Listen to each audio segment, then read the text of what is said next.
Bueno, pues vamos a empezar este diálogo con David Cuartilles dentro del ciclo Nuevo Contrato Social, la democracia que nos une, y lo hacemos con un invitado de excepción. David Cuartilles para mí es el hijo predilecto todavía no nombrado de Zaragoza, pero que lo tiene que ser pronto, porque es sin duda alguna uno de los maños más internacionales, no solo uno de los maños más internacionales, sino una de las personas del mundo que más ha contribuido a democratizar la tecnología.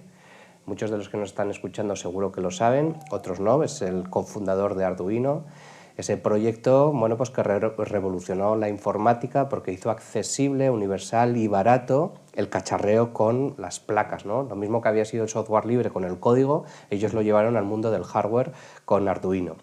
No solo eso, sino que además de ser una de las personas más influyentes desde mi punto de vista en este mundo de la tecnología, lo ha hecho además sin estridencias, sin volverse un capitalista avaricioso, haciéndolo desde una posición de ética y coherencia que es todavía más encomiable, ¿no? Porque teniendo ese cohete espacial que era Arduino, bueno, pues ha querido dedicar al tema de la educación, ¿no? Al tema de la investigación, al tema de la innovación en un sentido pura, ¿no? que nos hace sentirnos muy orgullosos. Tenemos una espinita y es que está en Malmo y no en Zaragoza.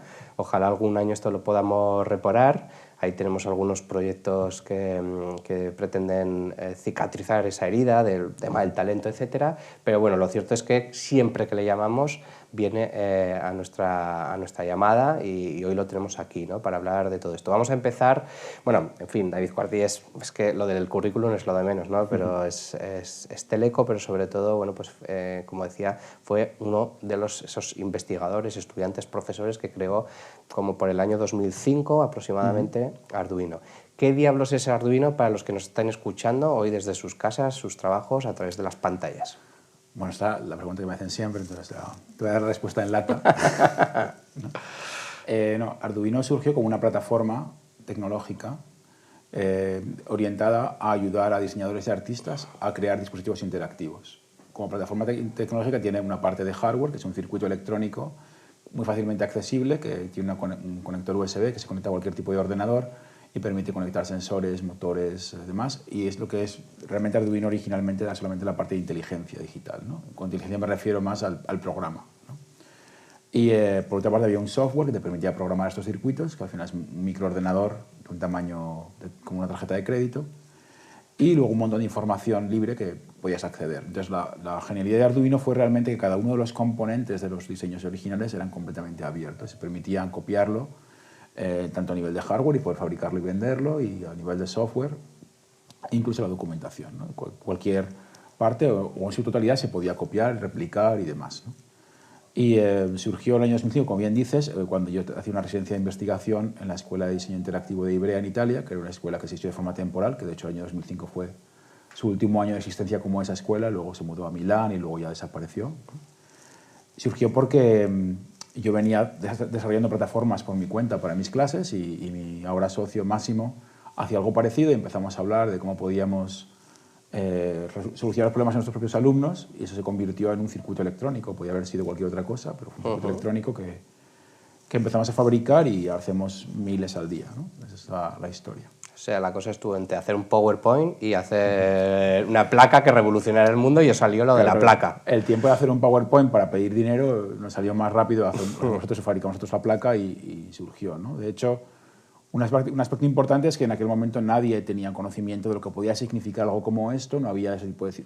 Los circuitos de desarrollo eran muy caros, ¿no? Un chip igual puede costar 3 euros, por ejemplo, pero la placa de desarrollo valía 50 o 100 o 200 euros según la empresa, porque al final esa placa de desarrollo es lo que te daba acceso a la tecnología para tú poder fabricar, ¿no? Y una cosa un poco extraña, es como... O sea, era un precio artificial, en cierta manera. Totalmente artificial. Bueno, sí, tiene un coste porque obviamente tú inviertes en desarrollarlo, pero tú eso lo recuperas cuando vendes miles de chips para que ese chip sea parte de un diseño, ¿no? Entonces, nosotros lo que hicimos fue abaratar eso, pero aparte bajamos mucho la barrera de acceso desde la perspectiva de que las herramientas de software para crear contenido, crear ese software para la placa se hicieron muy sencillas. O sea, que para que nos entendamos, es un poco este concepto del coste marginal cero, ¿no? O sea, tú generas un producto, tienes que recuperar evidentemente toda esa investigación, pero a partir que recuperas la investigación es todo beneficio. Vosotros lo que hacéis de alguna forma es reducir todo ese margen de beneficio a lo mínimo viable para que sea más accesible y más universal, ¿no? Exacto, sí, sí. De hecho, hay un aspecto muy interesante que es como una parte de historia que se repite, algo que yo no sabía en el momento que lo hicimos, pero elegimos un precio que tenía que ser el precio del coste de un libro de texto. La elección del libro fue, pues si yo doy una clase y te doy todo el contenido ya y te doy todas las herramientas, lo único que te falta es el libro, pues Arduino es tu libro, entonces el libro vale, más o menos en aquel momento, un libro de texto de ingeniería vale como 25 o 30 euros, y dijimos, pues vamos a ponerle 25, es un buen precio, y se quedó ahí, ¿no? Y a través de los años, pues prácticamente no ha cambiado de precio, incluso cuando ha habido inflación, el coste, la subida que hemos hecho ha sido muy, muy pequeña, ¿no? Oye, ¿tenéis una idea, David, de cuántas placas se han podido comercializar, utilizar en el mundo? Aunque es muy difícil porque el modelo distribuido hace que no tengáis, ¿no?, un conteo centralizado. Claro, ¿no? lo difícil es saber cuántas han hecho los demás. Nosotros, obviamente, sí tenemos una idea aproximada, pero te puedo decir que ahora mismo estamos haciendo una media de unas 5.000 al día de lo que sería la placa educativa que más se fabrica, que es Arduino 1. Son unas cuantas, ¿no? 5.000 al día, 5 días por semana, son unas cuantas placas. Pero tenemos 60 modelos de placa en Arduino. Eso es cosa que la gente no sabe. Nosotros hacemos muchísima investigación y desarrollo y fabricamos muchísimos modelos para cubrir diferentes necesidades, y algunas triunfan, otras no triunfan. Entonces, algunas después de un par de decenas de miles tienden a desaparecer y otras tienden a quedarse.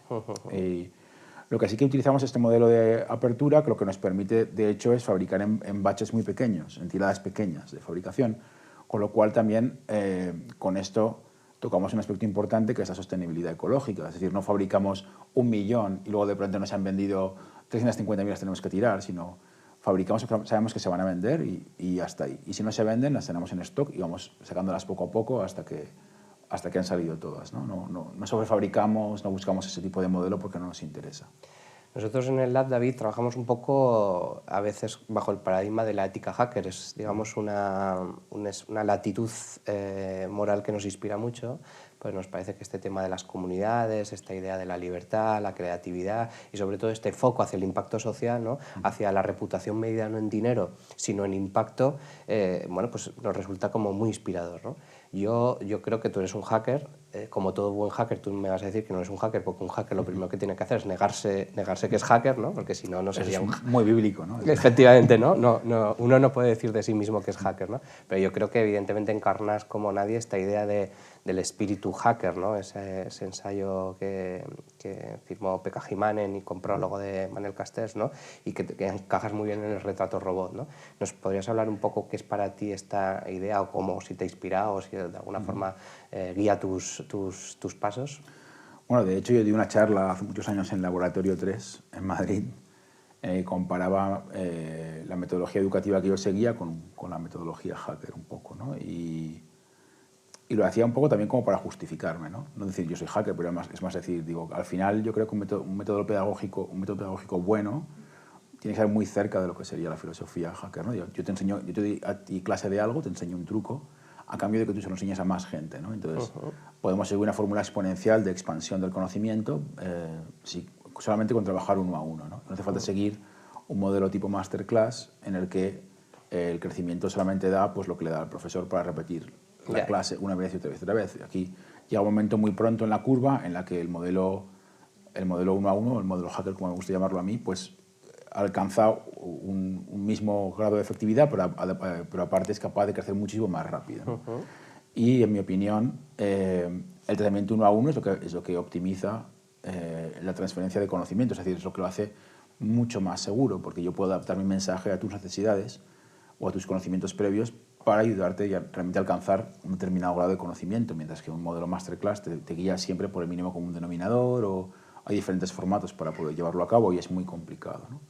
Entonces, para mí siempre ha surgido desde la perspectiva de la pedagogía todo este aspecto, y yo creo que bueno, luego esa filosofía luego se puede aplicar a la comunidad, ¿no? Porque tú la pedagogía la puedes llevar a, bueno, pues tengo una comunidad de gente con la que estoy trabajando y le interesa trabajar en esta determinada cosa, pues puedo echar una mano a esta persona, y si lo trato suficientemente bien, esta persona además me ayudará a mí a ayudar a las siguientes personas, y podemos crear una comunidad que crece, ¿no?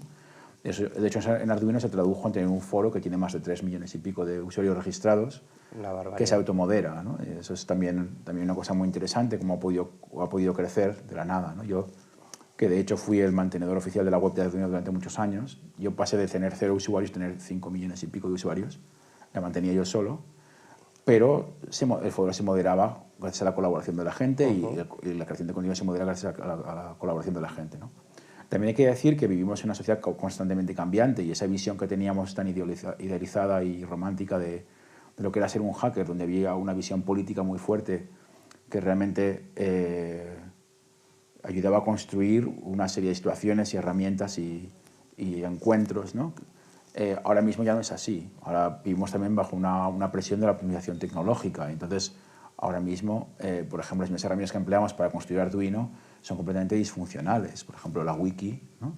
Creamos una wiki en Arduino que a un momento dado empezaban a aparecer cosas que eran, como una wiki te permite crear infinitos links muy intrincados entre sí y demás, aparecían cosas que tú querías que estuviesen allí porque no beneficiaban a nadie, es más, beneficiaban económicamente a gente que no tenían nada que ver con la comunidad, ¿no? O podían ser nocivas o tóxicas o lo que fuera. Entonces hay que crear otro tipo de herramientas de moderación que transforman ese espíritu. Ya no es solamente una capacidad de compartir, porque de pronto empresas herramientas como por ejemplo GitHub, que además ahora por ejemplo es de Microsoft, ¿no? Por poner el caso. Y aunque empleas GitHub, da igual, empiezas a emplear una serie de herramientas que tienen una barrera mucho más fuerte de entrada y que impide que la gente mucho más novel pueda empezar a trabajar con ellas. No tiene el mismo interfase, requiere un registro, requiere una autentificación que no es lo mismo que antes, donde cualquier persona podía colaborar de forma completamente desinteresada y no hacía falta que dejase ningún rastro, ¿no? Eso no sucede ahora, ya no puede ser así, desafortunadamente, porque estamos en una coyuntura sociotecnológica completamente distinta. Esto me recuerda, el otro día mi amiga Patricia Orrillo, que es wikipedista y que colabora con nosotros en algunos proyectos relacionados con la Wikipedia, decía de la Wikipedia algo que podríamos decir de Arduino. Es el típico proyecto que tú pones en papel y dices, vamos a hacer una comunidad internacional que van a trabajar a pulmón y que van a regalar horas por el bien común y tal, en este caso, o código, o entrar en Wikipedia y vamos a petarlo, ¿no? Dice, nadie te lo compra. Dice, no, esto es imposible, esto es una cosa muy ingenua tal, y de repente la Wikipedia funciona y de repente Arduino también. Otra cosa es que vais teniendo que pivotar, ¿no? Que un poco el modelo, ¿no? Que es un poco lo que estabas diciendo ahora. Sí, hay que pivotar el modelo, pero también lo que está mostrándonos es que al final, cuando las estructuras sociales crecen y se pasa de un número X a un número mayor, hace falta otro tipo de herramientas tecnológicas para poder seguir trabajando, porque se vuelve imposible poder moderar. Yo no hablo de controlar, hablo de moderar, porque son dos cosas completamente distintas, ¿no? La dirección o las políticas de manejo, yo qué sé. Es decir, hay diferentes aspectos ahí que son muy difíciles o requieren muchísimas horas. O sea, si yo tuviera que trabajar en una wiki, por ejemplo, o el foro que teníamos antes en Arduino, solo para poder moderar el discurso entre los moderadores, me harían falta horas al día, ¿no? Y ahora hablando un poco de educación, ¿no? Pues llevarlo a un terreno más práctico, ¿no? ¿Por qué Arduino ha sido tan importante en el mundo educativo y cuáles son, en fin, en qué planes estáis, ¿no? Porque, bueno, en fin, Arduino afecta mucho a la industria, a la sensorización, a la IoT, en fin, hay como grandes éxitos, ¿no? Pero en la educación, digamos que ha sido como revolucionario, ¿no? Seguro que nos están siguiendo un montón de maestros y profesores. ¿Qué mensaje les damos? Hombre, la razón por la cual Arduino triunfó en educación, la primera de todas, es porque no teníamos un plan de negocio. Eso es fundamental. Porque cuando tú creas una empresa, un plan de negocio con inversores y demás, tienes 2 años para tener un retorno de inversión. Educación se ha demostrado que hace falta alrededor de unos 5 años para tener un retorno de inversión de lo que estás poniendo ahí, ¿no? Entonces hay que ver la educación como un sistema a pérdidas, ¿no? Y nosotros en Arduino lo tenemos muy claro. En Arduino todo lo que hacemos en educación intentamos que se financie de otros tipos de fondos que no sean los puramente basados en ventas, porque no tiende a funcionar. Entonces, por ejemplo, hacemos investigación con fundaciones, regalamos equipo, donamos cosas, vemos que se puede hacer, buscamos la forma de hacer que la gente colabore con nosotros, profesores y profesoras que tienen buenas ideas y podemos ver en qué forma podemos crear cosas juntos y demás. Y a sabiendas de que muchas veces pues, lo que estamos haciendo no va a tener un retorno ni rápido, ni al nivel que se espera, ¿no? Y eso es de hecho es uno de los grandes problemas que había en educación digital y digitalización de la educación, y es que la gente decía, hago esto con 70 alumnos en un curso en el colegio de no sé cuántos. ¿Cuántos alumnos hay en toda Europa? ¿70 millones? Voy a ganar no sé cuánto. Esa lógica no funciona en educación, porque no todos los centros son iguales, no todos están preparados para poder distribuir la tecnología igual, ¿no? Entonces, si yo tuviera que mandar un mensaje a los profesores, diría, bueno, pues de todo, lo primero que hay que hacer es hacer un análisis de contexto, ¿no? Que en el contexto en el que estás, colegio, centro en el que estás, ¿qué prioridad es la primera? La primera es revolucionar la digitalización del colegio, vale, pues entonces Arduino es tu herramienta para hacer todo lo que tiene que ver con tecnología física y demás, pero a lo mejor lo que tienes que hacer es moderar discurso tóxico entre adolescentes. Y Arduino, bueno, pues puede ayudar para eso, pero a lo mejor hace falta otra cosa distinta, ¿no? A eso me refiero también, ¿no? Que no todos los colegios a lo mejor están preparados para tener el mismo nivel de digitalización en el mismo momento. Y hay que ver en qué momento hay que introducirlo exactamente. A lo mejor no es en este ciclo y es dentro de 3 ciclos, por ejemplo. Y Arduino es una herramienta fantástica, ¿cómo no? Eso lo tengo que decir, para vender más placas, ¿no? Pero lo que sí que ha hecho, lo que sí que hizo Arduino fue que venía sin ningún tipo de compromisos. En plan de, bueno, pues aquí está Arduino, hace todo esto, funciona de esta forma, pero tú no te casas conmigo, si te vale, de pronto, como es libre, hay gente que también fabrica algo parecido y lo puedes comprar de ellos. Y si nosotros desapareciéramos, no te quedas con una dependencia con nosotros. Tienes otra gente con la que puedes trabajar. Ahora, si coges el nuestro, lo preferiremos, ¿no? Ese ha sido siempre nuestro mensaje. Y esto también nos ha hecho a nosotros ponernos la pila como empresa y como entidad para ver en qué forma podemos seguir innovando y no quedarnos solamente en aquí tienes una caja con electrónica y sensores. Porque la educación no se queda estanca en eso. Eso era lo importante hace 15 años. Hay que ver también en qué forma puedes trabajar con 20 alumnos en clase o 30 alumnos en clase, ver qué tipo de dinámicas de clase se pueden generar, ver si realmente hace falta que todos tengan la electrónica o solamente una parte, ¿no? Y ese tipo de cosas. Y nosotros estamos constantemente investigando ese tema. Estará todo el mundo muy nervioso con el tema de la inteligencia artificial. El que no piensa que le van a quitar el trabajo, piensa que, en fin, le van a alterar su modus operandi. En todos los sectores, ¿no? Pero en el de la educación hay como una inquietud especial porque además se multiplica por la de los padres. Ya no solo es la de los profesores y los maestros, sino también es la que tenemos hijos, ¿no? Como en nuestro caso, como tuyo y el mío, y tantos que nos escuchan hoy a través de las redes, del YouTube.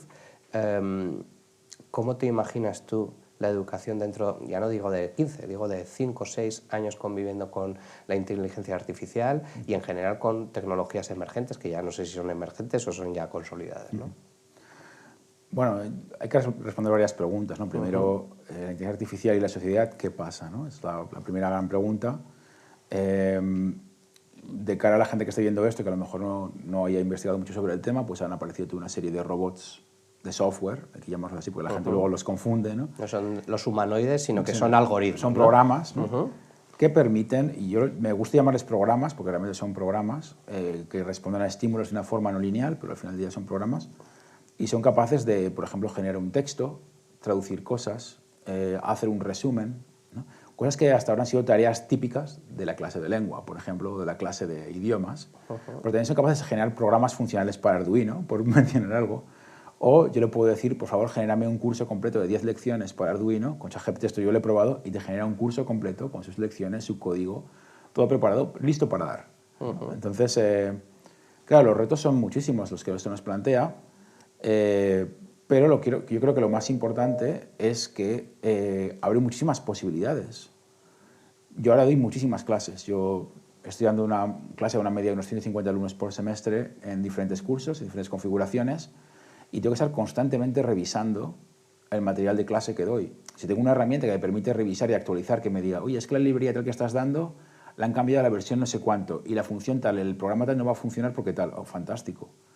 Que me lo hagan porque no quiero escribirlo en mitad de clase, como me pasa por la general, ¿no? Entonces, yo creo que el potencial de las herramientas es grandísimo. ¿Que trae riesgos? Por supuesto. Pero ¿es el riesgo que vaya a quitarnos el trabajo como profesor? Yo creo que no. Eso de entrada. ¿Es el riesgo que los alumnos vayan a copiar un montón? A lo mejor tenemos que replantearnos cuál es el papel que eso va a jugar en las aulas y sobre todo en qué forma vamos a evaluar el trabajo de los alumnos, ¿no? Porque al final ese software es un programa que es igual de válido que el Word para escribir un texto. ¿Por qué el Word sí y ChatGPT no? Porque la información sale de la cabeza del niño. Pues no sé qué decir. A lo mejor también saber buscar la información de esta forma, que es una nueva forma de buscar información, es muy válida. Tenemos también que poner en contexto cuál es el valor de las herramientas. Me interesa mucho esto que dices.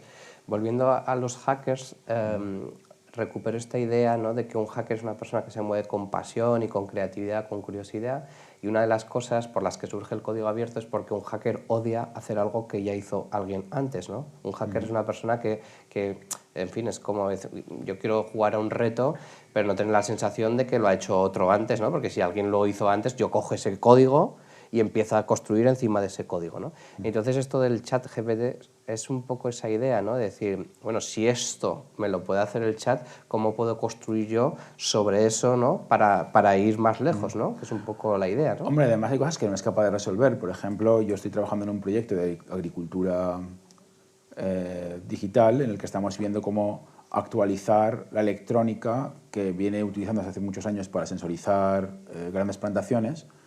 Y los sensores son fantásticos, son muy buenos, y hay diferentes tipos de sensor, no os voy a aburrir con los detalles, pero el tema es que el protocolo de comunicación que utilizan es muy antiguo, tiene más de 20 años, se llama SDI 12 y funciona a 1200 bps. Y eso quiere decir que, bueno, y además funciona a 12 voltios, y la tecnología actual funciona a 3,3 voltios. Entonces, de pronto, hay un clash muy fuerte entre la tecnología antigua, que funciona súper bien, que además es muy eficiente en consumo energético, con la tecnología nueva, que también es eficiente en consumo energético, pero por otro lado, ¿no? Y cómo se pueden hacer colaborar. Entonces hay que hacer un interfaz físico a nivel de hardware, pero hay que hacer una nueva librería. Yo le pregunto a ChatGPT, ¿me puedes hacer una librería para SDI 12 para Arduino de 3,3 voltios? Y me dijo, sí, por supuesto. Me generó las cabeceras de las funciones, pero no los contenidos de las funciones. Y dije, bueno, rellénenme la función enviar mensaje. Y no sabía hacerlo porque no lo había hecho nunca nadie antes. Entonces no era capaz ni siquiera de remezclar esa información, la información existente, para poder generar esto. Entonces también hay que ponerlo en contexto. Entonces, claro, como herramienta de búsqueda de lo que ya existe o generador de nuevas revisiones de lo que ya existe, sobre todo a nivel lingüístico, es muy, muy potente. Pero a lo mejor como generador de una solución de algo que no existe todavía, no es capaz de hacerlo porque hace falta que alguien la genere. Que en el Es futuro, más un buen sintetizador que un generador. claro, puede que en el futuro exista la capacidad de poder hacer eso, y estoy seguro que hay investigadores trabajando en eso, pero ChatGPT todavía no es esa herramienta. Entonces también hay que ponerlo en ese contexto. Pero ¿cuál es el problema? Que si un alumno de 16 años le piden que haga una redacción sobre, no sé, el cantar del Mio Cid, ese clásico que todos tuvimos que hacer en España, ChatGPT seguro que va a ser capaz de hacerlo. ¿Cuál es el problema? Que el profesor, pues como lo que le pide al alumno es que me entregue esto mañana, en ese impasse de hoy a mañana, el alumno es capaz de decir, toma, aquí tienes, ¿tú qué me pediste? La pregunta es, ¿lo ha hecho mal? Si la pregunta es, hazme un resumen del Cantar del Mio Cid, pues tenemos que plantearnos si a lo mejor lo que está mal formulada es la pregunta. Y la pregunta debe ser distinta y por lo tanto la evaluación debe ser distinta, ¿no? Que yo creo que es realmente el reto al que nos enfrentamos hoy en día. Y yo que estoy, de hecho, como otro de mis muchas obligaciones ahora mismo, ser director del máster de diseño interactivo en la Universidad de Malmö. Estamos revisando todo el programa académico, con la colaboración de mi compañera Anne-Marie, de todos los cursos del máster. Y estamos muy seriamente considerando cuáles son los métodos de evaluación, porque la tecnología realmente afecta, sobre todo un curso como diseño interactivo, ¿no? ¿Tenemos que evaluar que un alumno sepa manejar una herramienta de software? A lo mejor no, a lo mejor tenemos que extraer cuáles son las cualidades abstractas del diseñador y evaluar eso. Y buscar la forma de cómo introducir eso en el aula. Y a lo mejor hay que reducir la cantidad de horas de entrega de contenido, de comunicación de contenido, para poder dedicarlas a la evaluación del aprendizaje. O sea, de alguna manera esto revoluciona más las preguntas que las respuestas, ¿no? Básicamente. Claro, y aparte hay otro problema, y es que, ya esto saltando en educación, en educación nos encontramos con este reto, y es que cuando tú agendas un curso académico, tú agendas las horas de interacción con los alumnos, pero no agendas las horas de corrección de exámenes. Muchas veces te dicen, este curso tiene 70 horas. 70 horas, sí, pero esas horas, ¿cuántas podía pasar yo evaluando? Entonces tenemos también que ver en qué forma vamos a cambiar también esa visión a la hora de agendar y preparar y programar, ¿no? Nosotros aquí en el laboratorio, David, trabajamos mucho con el tema de soft skills, ¿no? Estas habilidades blandas, nos parece que es fundamental en general a todos los niveles, pero sobre todo para redefinir una nueva generación de organizaciones, tanto en el ámbito público, pero también en el social y el privado, ¿no? con una nueva generación de profesionales, mucho más enfocado a habilidades o skills, ¿no? De qué sabes hacer, ¿no? Respecto a lo que has estudiado, ¿no? Lo que has estudiado, evidentemente, hay que ponerlo en valor y es importante, no es poco, pero cada vez parece que el mundo va de habilidades, ¿no? De cómo te adaptas tú a lo que va viniendo, ¿no? Esto un poco cómo lo estás llevando tú al aula, cómo ves esta revolución todavía pendiente tanto en el ámbito educativo, en el universitario, pero también en la gobernanza y la gestión, en el acceso, por ejemplo, a los servicios públicos. Buah, son como 7 preguntas en una, ¿eh? Ya, te la lancé ahí. Es pregunta trampa. Vale, no, voy a empezar por educación y luego ya me vas guiando, ¿vale? En educación, por ejemplo, lo que estamos viendo es que estamos reinventando la forma de dar clase. Tengo que decir, bueno, el máster que yo doy clase es el máster más antiguo del mundo en diseño interactivo. Se creó al tiempo que se creó la Universidad de Malmö hace 25 años, hacemos 25 años justo este año, y fue pionero desde un primer momento en lo que eran los contenidos para diseño interactivo, y poco a poco hemos hecho una migración dándonos cuenta que lo que estamos enseñando a los alumnos no es contenido, sino es procesos. Y la gran pregunta realmente es ahora cómo afecta a esta idea del proceso la introducción de estas nuevas herramientas, ¿no? Y claro, cuando tú aprendes procesos, realmente estás potenciando esa idea de los soft skills. Porque es en qué forma puede un alumno coordinar un taller de codiseño con gente. Eso es una cosa que evaluaríamos en un proyecto final de carrera de un máster, por ejemplo. En qué forma un alumno ha sido capaz de involucrar una comunidad, un proyecto que vimos el año pasado, por ejemplo, una alumna polaca que no habla español ha sido capaz de involucrar a una comunidad indígena ecuatoriana que tiene problemas de polución para generar una plataforma IoT para poder monitorizar la polución que se produce en su zona y poder entregar la información a los abogados que llevan su caso a un tribunal. Entonces, esa capacidad es increíble, ¿sabes? Y eso es lo que estamos evaluando, cómo un diseñador es capaz realmente de salir a la sociedad, conseguir la información, manejarla de una forma ética correspondiente con los derechos de las personas con las que trabaja, y es capaz de generar algo que sea funcional y que lo entrega de vuelta. Eso es lo que estamos valorando, ¿no? Entonces, completamente, yo creo que sí, nos vamos cada vez más hacia los soft skills, lo que pasa es que no les hemos puesto nombre. Llamamos procesos, pero no les hemos puesto un nombre. Es más como una orientación a los cómo, ¿no? Frente a los qués, que volvemos un poco a la idea del principio, ¿no? De esto ya no va de me aprendo de memoria el cantar de Mio Cid, sino que aprendo a hacer un análisis crítico del cantar de Mio Cid, ¿no? Porque... Claro, aparte de que el qué lo formula el alumno. Es una parte muy importante. El qué quiero aprender es una parte fundamental del aprendizaje, el ser capaz de formular esa pregunta.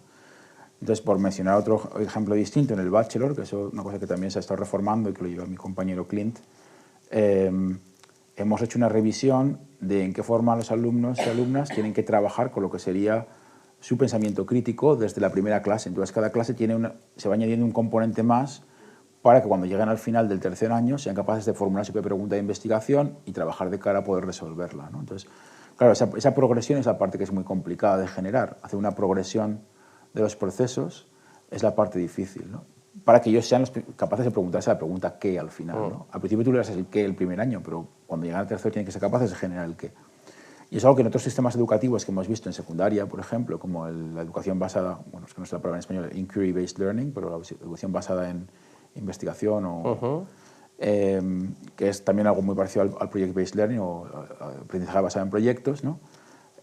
Buscan eso también, que los alumnos sean capaces de formular la pregunta. Pero ahí se hace más a nivel de equipo. Y aquí estamos hablando que en la universidad es más a nivel individual. Tienen que ser capaces de generar su propia pregunta de investigación para poder validar su proceso y de esa forma poder ponerse la medalla de, vale, soy diseñador y soy capaz de hacer este tipo de trabajo.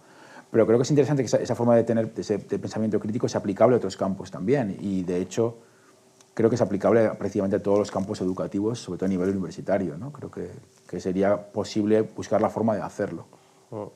Me parece muy interesante, David. Nosotros trabajamos aquí con esta idea de los equipos hexagonales, ¿no? 6 perfiles que son el diseñador, el digital, el conector, el comunicador, el filósofo también. Reivindicamos también esta idea de las humanidades, ¿no? En la transformación de las organizaciones. Y creo que, bueno, ahí Arduino, a pesar de ser un proyecto que nace y emerge desde lo digital, pero se ha relacionado muy bien siempre, ¿no? Con esa mirada humanista, con la mirada transdisciplinar, con los artistas, ¿no? Que es parte de su secreto, por lo que es también un proyecto tan especial y tan revolucionario, ¿no?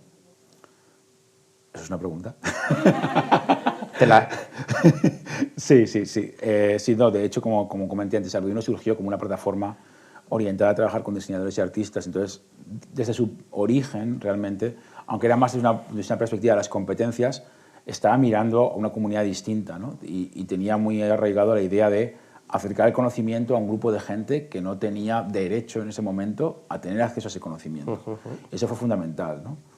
Y bueno, antes quería contar una curiosidad al respecto, me acaba de venir ahora mismo a la cabeza, y es que cuando empezamos a trabajar con Arduino, al principio no me di cuenta sobre el tema del precio realmente, ¿no? Pero buscamos un precio que nos pareció un precio razonable en ese momento histórico. Ahora mismo hay libros por ejemplo, de Springer que valen 150 euros. Entonces, Arduino tendría que valer 150 euros por esa misma lógica, ¿no? Pero cuando miro, por ejemplo, otro de los momentos en los que la computación dio un salto de gigante fue cuando llegó el Commodore 64. El Commodore 64 vendió 17 millones de unidades. La gran contribución del Commodore 64 fue que ellos copiaron un chip de Motorola. Esto la gente no lo sabe, pero uno de los chips principales del Commodore surgen porque el fabricante de Commodore compró una fábrica de CMOS, una fábrica de chips, en Estados Unidos, y fabricaban sus propios chips. Y además lo hacían con grandes transparencias. Tenían transparencias del tamaño de una habitación y iban caminando en calcetines, marcando los transistores con un rotulador. Hay fotografías muy bonitas de esto. Y entonces, esta gente lo que hizo fue coger, y ese chip que costaba $300, lo empezaron a vender por $30. Y esa fue la gran revolución que permitió que este computador llegara a las casas de la gente, porque entonces tenía un precio razonable, que seguía siendo alto, seguía siendo de casi $1000, pero imagínate que un solo chip costaba 300, entonces el ordenador no podría valer 1000, ¿no? Y eso fue la revolución en ese caso, ¿no? Entonces, haciendo una comparación muy a grosso modo, ¿no? Nosotros hicimos una cosa parecida, cogimos la placa de prototipado que valía una cantidad grandísima y la pasamos a valer un 10%, ¿no? Y a lo mejor ese 10% es importante, ese número de 10% puede ser un número mágico, ¿no? que haga que las cosas funcionen, ¿no? Porque una cosa que creo que es muy importante también es que cuando se trabaja con tecnología, sociedad, educación y demás, muchas veces tendemos a olvidarnos del factor coste. Pero el factor coste es fundamental, porque si la gente no se lo puede permitir, no va a poder realmente dar ese salto. Y eso les va a abrir la puerta a ser participadores de esa revolución. Entonces tenemos que ser capaces siempre de buscar ese aspecto para poder hacerlo funcionar. Con esto no he respondido a tu pregunta, lo veo completamente distinto. Estoy viendo ahora en Filming Halt and Catch Fire, no sé si la has visto, y yo estoy esperando que en cualquier capítulo aparezca ya Arduino por ahí, aunque va todavía por 1987 o así, pero justo cuenta esto de Commodore, Atari, los primeros clónicos, el 286, etcétera, y está como muy conectado. Otra idea, David, es un debate eterno, ¿no? La digitalización de la economía está introduciendo mucha ansiedad, ¿no? A una parte de la sociedad. Ahí hablamos de los perdedores de la globalización y hay que incluso explica gran parte de los movimientos sísmicos políticos en estos términos, ¿no? Pues, por ejemplo, la victoria de Trump se relaciona con estos perdedores de la globalización, que serían los trabajadores industriales, de los cinturones blancos americanos, el americano medio que tenía un puesto más o menos seguro y que ahora de repente la robotización y la digitalización en general está excluyendo, ¿no? Y bueno, se habla de esta idea, como digo, de los perdedores de la globalización y hay un debate, ¿no? Si entre la tecnología crea más empleo y abre más ventanas a oportunidades o por el contrario va a menoscabar evidentemente el número de trabajos disponible y va a hacer obsoleta, que eso es bastante evidente por otra parte, una parte importante de la sociedad y sobre todo, yo creo que a esta aseveración llegamos todos, sobre todo la velocidad de estos cambios, ¿no? Porque hemos visto otras revoluciones tecnológicas en el pasado, sabemos que al final las revoluciones tecnológicas en general salen a saldo positivo porque la sociedad en general ha ido a mejor, el progreso por lo tanto es ese avance positivo en la historia, pero el problema es que la velocidad, la manija de los cambios se ha acelerado tanto que tenemos la sensación de que va a haber una generación o dos generaciones que se van a quedar un poco entrampadas por el camino. ¿Qué nos cuentas sin generar demasiada ansiedad, que ya hay mucha, a estas personas que nos están escuchando? Bueno, sí, es obvio que los cambios tecnológicos traen consigo un cambio en las prácticas y esos cambios en las prácticas pues, traen consigo una revolución en lo que se refiere al trabajo, ¿no? Yo, por ejemplo, mi primer trabajo, mi primer empleo fue dar clase a gente que estaba tomando cursos del INEM en aquel tiempo para recolocarse, gente que había tenido trabajos de oficina pero que no se había adaptado al uso de ordenadores. Y yo con 19 años o 20 años estaba dando clase a gente que tenía que aprender Office, prácticamente, ¿no? Y estamos hablando del año 1998, 1999. Eso fue una revolución, la llegada de los ordenadores a todas las oficinas en España, por ejemplo. Y esto se está repitiendo ahora con la llegada de la computación a la industria, que antes la levantábamos a pulso y ahora la levanta un robot. Y la cuestión es, ¿tiene sentido o no tiene sentido? Bueno, pues pasan varias cosas. Ahora mismo lo que sucede es que a nivel económico no tiene sentido fabricar en Europa ni en Estados Unidos. Entonces, en cualquier caso no se va a hacer aquí. Esa es la primera cuestión. Entonces, por ejemplo, la revolución de la manufactura aditiva en Europa está haciéndose de cara a volver a traer la fabricación a Europa. No se está haciendo para quitarle el trabajo a nadie, el trabajo ya no existe. ¿No? Eso es el punto de partida, es que el trabajo ya no existe. Entonces, la Comisión Europea, por ejemplo, ha invertido billones y billones de euros en generar iniciativas que intenten generar un nuevo tipo de industria de manufactura aditiva, porque ya no hablamos de impresoras 3D, las que tenemos en casa para imprimirnos en un cuenco, sino de impresoras que impriman con titanio y sean capaces de hacer piezas de coche de una sentada que minimicen el consumo de material, el consumo de energía y que sean mucho más sostenibles desde la perspectiva del consumo en general, ¿no? Entonces yo creo que tenemos que verlo desde esa perspectiva. O sea, la manufactura ya no existe, eso es el punto de partida. Entonces lo que estamos haciendo es inventar nuevos trabajos. Ahora, ¿qué implica esto? Obviamente implica que va a haber que una gran parte de la sociedad va a tener que reeducarse. Y eso nos va a pasar a todos. Yo no sé vosotros, pero yo estoy constantemente reeducándome. O sea, yo tomo cursos todos los años, participo de talleres todos los años, voy a conferencias todos los años. También hay que decir que yo estoy en una posición de lujo, ¿sabes? También hay que dejarlo esto claro, ¿no? Soy académico, me ha costado mucho llegar aquí, pero soy académico, y entonces cuando yo necesito un curso, me lo paga mi empleador, que es mi universidad, y me permite acceder a otras cosas que otra gente a lo mejor no puede acceder. Pero creo que tenemos que empezar a darnos cuenta de esto, tenemos que replantearnos y nuestro papel y darnos cuenta que tenemos que estar constantemente formándonos porque las revoluciones van a seguir llegando. ¿Cuál es el problema? Que nos educan muchas veces en la perspectiva de tú estudia esto y ya tienes toda tu vida resuelta. Bueno, eso ya no va a ser así, esto fue así en el pasado y estoy seguro que eso se ha repetido muchas veces, ¿no? Y con la tecnología avanzando a la velocidad a la que va, pues los cambios van a ser mucho mayores. Tenemos que preguntarnos realmente cuál es nuestro papel. Yo, por ejemplo, cuando trabajo con mis estudiantes o colegas de la Escuela de Tecnología en Malmo, por ejemplo, siempre hablamos cuál va a ser el papel de los programadores cuando un sistema sea capaz de autoprogramarse. Pues a lo mejor tenemos el papel de la evaluación, de la crítica, de la valoración, de saber tener la visión ética de cuando un nuevo programa va a ser problemático o no va a ser problemático. Y eso requiere desarrollar otras capacidades nuevas y otras herramientas nuevas. Y quiere decir que hay muchísimo espacio para seguir creando trabajo, inventando y demás, mucho más de lo que la gente piensa, ¿no?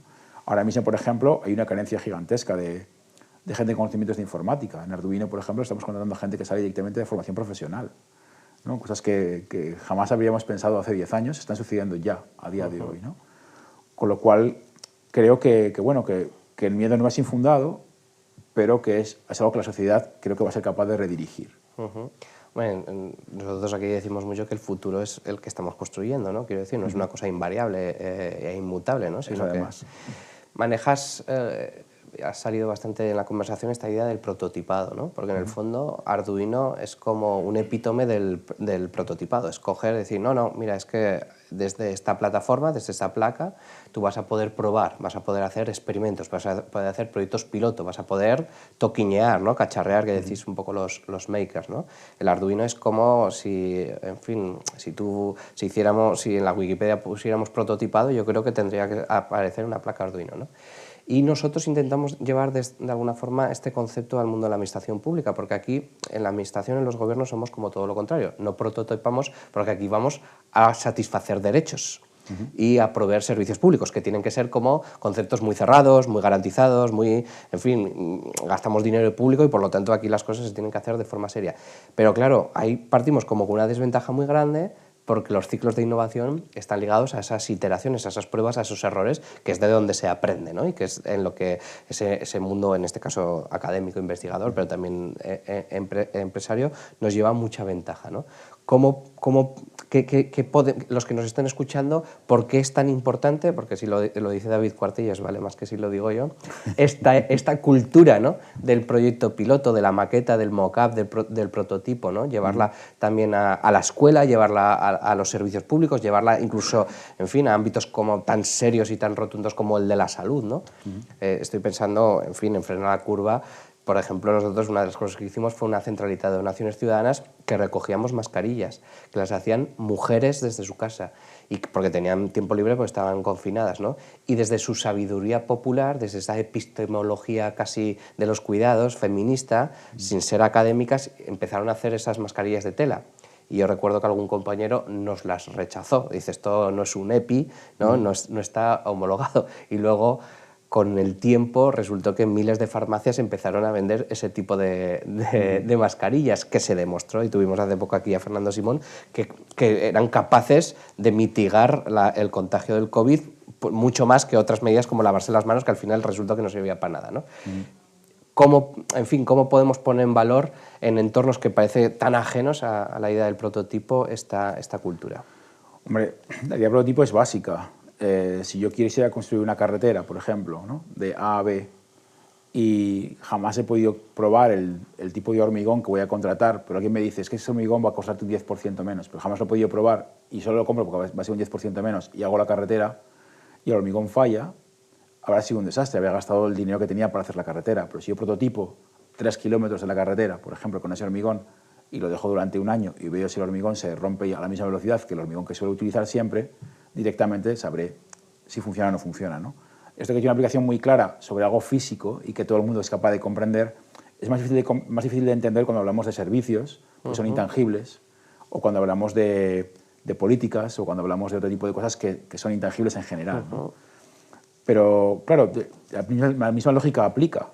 Es decir, si tú lo pruebas y funciona, la probabilidad de que funcione para un grupo mucho más grande de gente es bastante más alta que si nunca lo has probado. Entonces, diseñar prototipos, probar las cosas a cualquier nivel, para mí es fundamental, y es algo con lo que yo trabajo siempre, ¿no? De hecho, bueno, el 90% de mi trabajo es prototipar, y de hecho este otoño tengo pensado escribir un libro que se llame Prototipar. En concreto, o sea, en que concreto. Te he dado donde te duele. Sí. Pero sí, es un aspecto que creo que es fundamental. O sea, el aspecto del coste es uno que es básico, fundamental, y hay que tenerlo en cuenta. Pero hay un aspecto también muy importante, que es el aspecto del aprendizaje. Cuando yo construyo algo, sea en la escala que sea, también aprendo sobre los retos que tiene. Porque si yo digo, volviendo al tema del hormigón, digamos, pues vamos a probar con este hormigón. Resulta que a lo mejor ese hormigón es menos denso y el tipo de hormigón que se utiliza para mi procesamiento no sirve igual que antes. Y entonces, de pronto lo descubriré cuando ponga la hormigonera en marcha y me doy cuenta que lo que me funcionaba en el laboratorio no me funciona al escalarlo, ¿no? Y tengo que ver realmente si eso funciona, ¿no? Entonces, se ve claramente que yo aprendo al probar. Y lo que no quiero tampoco es tener que probar y que haya impuesto una cantidad gigantesca de dinero invertido en este sistema para que luego se demuestre la primera prueba que no funciona y haya sacrificado la posibilidad de que haya otra gente que tenga al concurso a hacerlo bien. Entonces, yo creo que el aprendizaje en el proceso de la prueba es muy importante también. Y luego hay otro aspecto importante, que es el de la generación de unas habilidades que no existen. Entonces, de nuevo, si yo voy a hacer una carretera, no me hará falta una hormigonera, me harán falta muchísimas hormigoneras, me hará falta una serie de gente que sepa manejarse, gente con equipamiento apropiado, etcétera, etcétera.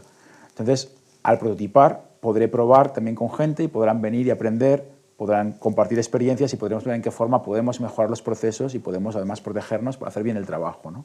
Entonces, el prototipo tiene muchísimos valores.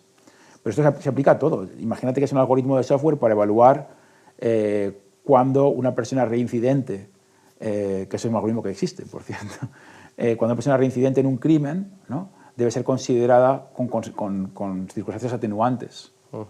¿No? Pues podemos hacerlo a través de trabajar con un montón de gente y probar, estudiar las circunstancias atenuantes y ver en qué manera esas circunstancias son reales o no son reales, y de esa manera poder educar el algoritmo con información que nosotros tenemos, prototipar, probar y comprobar si las sentencias son justas o no son justas y poder llegar a un acuerdo sobre si tiene sentido o no emplear esto, en lugar de hacer una cosa de cero e imponerla en la sociedad y ver que de pronto estamos cometiendo errores y mandando a la gente a la cárcel cuando no deberíamos de mandarla, ¿no?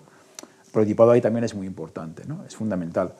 ¿Qué sucede? Que no estamos acostumbrados también en lo que sería el problema, es el ciclo político, que dura 4 años, ¿no? Completamente. Y prototipar a veces va más allá del ciclo político y de pronto entra otro partido político con una visión completamente distinta y no comprende o no valora o, como se ha enfrentado en las Cortes anteriormente a ese concepto, no puede permitir que se siga hacia adelante. Entonces yo creo que el gran problema que tiene el prototipado en lo público no es el valor de prototipar, es el ciclo político, es el ciclo... El cortoplacismo. El cortoplacismo, sí, exactamente. Y más que eso también es el enfrentamiento casi ideológico a ideas que tienen sentido, ¿no? Podemos poner el caso de Madrid Central como un caso perfecto de una cosa que la gente está atacando y cuando entran a gobierno de repente dicen, pues a lo mejor no es tan malo, ¿sabes? Pero en ese momento antes no podían decir que era bueno. Hay que cambiarle el nombre. Claro, ese es todo el punto, ¿no? Y yo veo, de hecho, Madrid Central lo veo como un gran prototipo, ¿no? Que creo que de hecho que está funcionando a nivel de muchas cosas y que se empiece a aplicar en otras partes dentro de España. Yo creo que es fundamental. Entonces, ahí vemos un ejemplo de algo que ha funcionado, que alguien tuvo valor de probar, ¿no? Lo sacó para adelante. Sin entrar en valoración de un partido u otro partido, que no quiero entrar, pero quiero decir que es un ejemplo claro de una política que otra gente no se atrevió a implementar. Es un prototipado a nivel de política que yo creo que ha funcionado muy bien. O sea, según entiendo, para ti, David, el prototipado es una de las piedras angulares para inocular esa cultura de innovación, eso que llamamos ecosistemas, ¿no? Porque, de alguna forma, en el prototipado tú lo que estás reproduciendo es un learning by doing, un aprendizaje práctico, ¿no? En la que efectivamente la gente está ensayando, ¿no? Esas habilidades nuevas, está aprendiendo haciendo, que es la mejor forma de hacer, ¿no? Que es un poco el día ese que aprendimos a hacer las capas tectónicas de la Tierra con plastilina y que todos lo tenemos como en la memoria, ¿no? Porque como prototipamos, ¿no? Lo tocamos y de repente es un aprendizaje que nos llevamos, ¿no? Y montamos en el aula un laboratorio, ¿no? De plastilina y eso hay que llevarlo de alguna forma a otros escenarios, ¿no? Claro, y es muy importante también un aspecto que es el de fallar, porque puede fallar. Y esa es la cosa que no debemos olvidar jamás, y es que puede fallar y hay que saber sobrevenirse del fallo, decir, bueno, hemos invertido 100.000, 1.000.000, lo que sea en esto, estamos todos de acuerdo que hacía falta probarlo, hemos probado y no ha funcionado, pues ya está, no pasa nada. Que ese es uno de los grandes problemas también, que yo creo que hay mucha gente que no es capaz de comprender que se invierta, ¿no? ¿Por qué? Porque no priorizamos los problemas, vemos nuestros problemas antes que los problemas de los demás. Y yo creo que a nivel social lo que tienen que hacer las administraciones públicas es velar por los problemas de todos en común y, a la medida de lo posible, ver los problemas individuales siempre que se pueda. Entonces, claro, también tenemos que todos poner de nuestra parte para comprender un poco esa visión de tenemos que sacrificar un poco para que entre todos podamos resolver este problema que a lo mejor es más grande que yo no pueda aparcar mi coche aquí a la vuelta, ¿sabes? Tenemos que tener eso un poquito también en cuenta. Me parece muy interesante porque, y en cierta manera te reconozco que nadamos un poco contracorriente, porque nosotros desde el laboratorio, que de alguna forma somos ese caballo de Troya, ese hackeo desde el gobierno desde dentro, en el que intentamos llevar esta cultura del prototipado. Hay gente que nos lo está comprando y lo entiende y estamos inoculando ahí cultura, pero hay algún otro compañero, algún otro estamento como que les produce urticaria, ¿no? En fin, los interventores, los que llevan el tema del control del gasto, ¿no? Esto como que todavía se entiende poco, ¿no? Esta idea de... Claro, el concepto de riesgo es complicado. Es complicado. ¿Dónde pones la línea de hasta dónde puedes arriesgar, ¿no? Yo creo que, claro, hay que buscar también cuál es el consenso en nivel de riesgo. Esa parte es importante, yo creo, ¿no? Porque ¿cuál es el riesgo de que probemos una nueva política? Si nadie se hace daño, ¿no? ¿Qué es lo peor que puede pasar? ¿No? Que no puedes ir en coche por una calle o que no puedes... o que te cambian la parada de autobús de sitio, ¿no? Eso es lo peor que puede pasar. Claro, entonces tenemos que analizar en función de esa prueba qué es lo que no está funcionando y si merece la pena quedarnos o no, nos hemos equivocado. Vuelve a poner otra vez la parada de autobús aquí, por favor, que está funcionando muy bien, ¿no? Entonces, claro, hay que también tener eso en cuenta y darse cuenta y reaccionar rápido, ¿no? Y crear una cultura también de, hey, no pasa nada, nos hemos equivocado, lo arreglamos y ya está. Venga, la prueba no funcionó, ¿no? Y ya está. Tampoco es tan complejo, ¿no? Oye, y hablando de equivocarnos, cambiando un poco de tercio, como sé que eres padre, ¿cómo lleva una persona como tú el tema de la educación y la educación digital con tu hija, ¿no? En concreto? el tema, en fin, del móvil, la tablet, las redes sociales, ahora ella es mayor, ¿no? Pero vamos a pensar hace unos años, ¿no? Las redes sociales, esta idea del libro, el papel frente a lo digital, ¿no? A mí me interesa mucho, ¿no? Porque hace poco salían este dato de que los directivos de Facebook y Twitter y tal, que le tienen prohibido directamente el móvil a sus hijos hasta los 16 años o algo así, ¿no? Estoy seguro que tú tienes un criterio, y a mí me interesa el tuyo porque entiendo que está lleno de contradicciones, pero también de una maduración muy profunda. Bueno, pues a nivel informático, por así decirlo, en Suecia los niños reciben un ordenador cuando tienen 10 o 11 años. Suele ser un Chromebook o similar para trabajar. Y yo, como vi que el Chromebook era demasiado malo, le compré a mi hija un ordenador mejor, para que pudiera ir más rápido. Porque pudiera tener abiertos más tabs y pudiera hacer más cosas, porque ella necesitaba más velocidad. Entonces, a nivel de móvil, pues mi hija siempre le gustó un móvil de una determinada marca que no voy a mencionar, porque tampoco me subvenciona. Y lo tiene, y cuando se le rompió ese, pues se me ha roto, pues hay que comprar otro, pues ya está, se compra otro. Porque al final es una herramienta de comunicación en la sociedad actual y hay que saber manejarlo. Entonces, si no lo tienes, no puedes aprender a manejarlo. Si estás constantemente coartando su uso, pues no puedes aprender a manejarlo. Si ves que se convierte en un problema, pues tienes que buscar herramientas y tener un diálogo sobre por qué y por qué no, etcétera, etcétera, ¿no? Pero se puede trabajar desde la educación y desde la prevención en lugar desde el castigo, yo creo. Sí, en concreto, pues sí, te puedo decir eso, que yo cuando vi que las herramientas que proporcionaba el centro educativo al que va mi hija no eran suficientemente buenas, pues le conseguí unas mejores, a la función de mis capacidades, y a las cuales me remito fue una muy buena inversión. Quiero decir, mi hija emplea su ordenador para todo. Para todo. De hecho, en casa no tenemos ni impresora. Cuando tengo que firmar un contrato, me tengo que ir a la bicicleta, hacer 7 kilómetros en bicicleta, imprimir en la oficina, firmar ahí, escanear y enviar. Y ha sido muy interesante como experimento, por así decirlo, ¿no? O sea, que el titular de hoy es que David Cuartillas no tiene impresora en casa, ¿no? el maker de todos los makers, claro, no... Si quieres añadir a este tema, pues hoy esta mañana lo he pasado en el centro de tercera edad, donde mi padre hace como secretario, porque tiene un ordenador que le regaló el ayuntamiento, que tiene un Linux que yo les instalé, porque el Windows aquello no arrancaba ni para atrás. Y esta mañana he venido de propio a instalarles el software para que pudieran escanear. Entonces, mi padre tiene impresora y escáner. De propio, que es una expresión muy zaragozana que te revela como maño.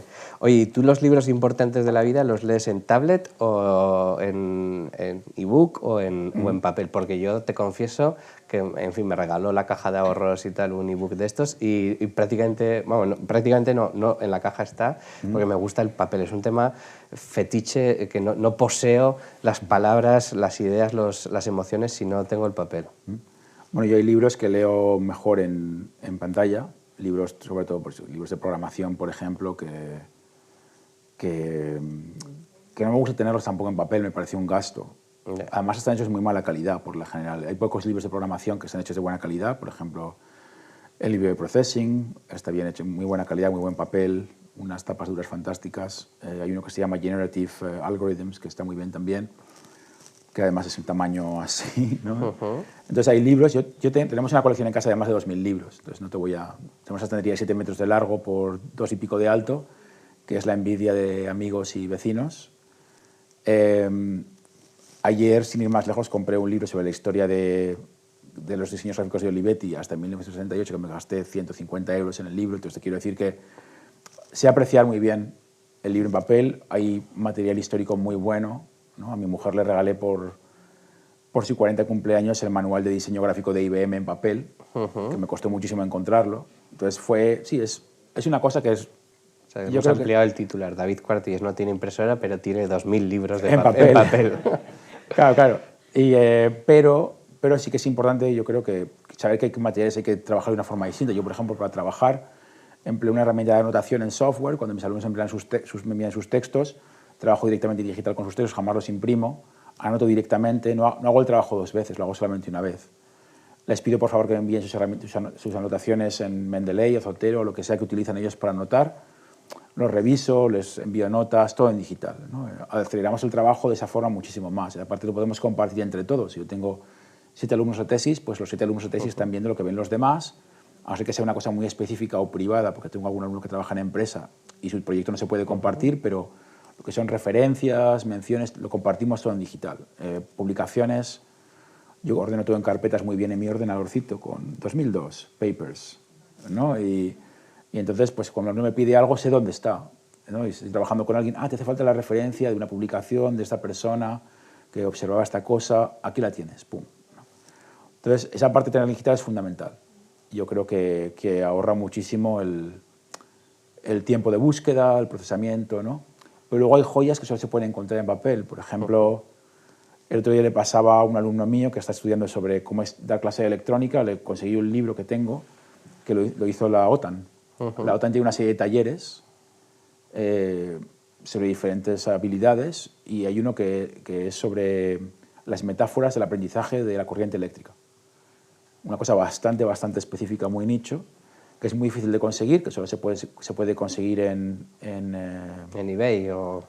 Bueno, o robándolo de mi estantería, pero... No, pero se puede conseguir a través de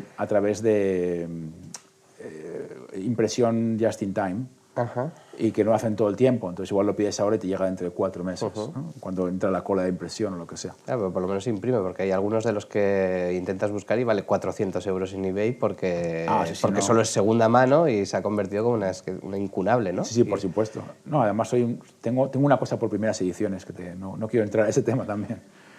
Pero sí, no, en concreto, por ejemplo, este libro pues lo pasé a mi alumno, es un libro muy en concreto que analiza las diferentes metáforas del aprendizaje de la corriente eléctrica, pues la metáfora del agua, esta es la metáfora de la pista de tren cerrada, hay varias metáforas, y cómo las diferentes metáforas tienen limitaciones a la hora de realmente dar el salto al flujo de electrones, que es cómo funciona la electricidad realmente, ¿no? Y eso lo vamos a aplicar a un estudio que está haciendo él de cómo aprender a programar los loops, los bucles. Sí. Que realmente pues, resulta que hay estadísticamente demostrado que hay un grupo de alumnos que abandonan ciencias de la computación porque no pueden aprender estructuras sencillas como los bucles. Entonces él va a intentar buscar una forma alternativa física y tangible de explicar los bucles para intentar que se reduzca ese porcentaje de gente que abandona el sistema educativo, ¿no? Entonces... Oye, llevándolo a otro tema práctico, estaba ahora pensando en el tema de las Smart Cities, ¿no? Este discurso que emerge como hace 10-12 años y que alumbraba un futuro prometedor, ¿no? A una ciudad utópica en la que los sensores, y ahí Arduino tenía visos de ser protagonista, de hecho en cierta manera lo es, de todo el paradigma del Internet de las Cosas, que para el que no lo sepa, el IoT básicamente es sensorizar el mundo físico y llevarlo al digital, algo que hasta hace poco pues era una cosa muy arcana, muy cara y muy sofisticada, y que vosotros pues volvéis a democratizar y a decir, mira, es que con mi placa soy capaz de medir la humedad o el ácido de esta tierra o la contaminación de este aire, ¿no?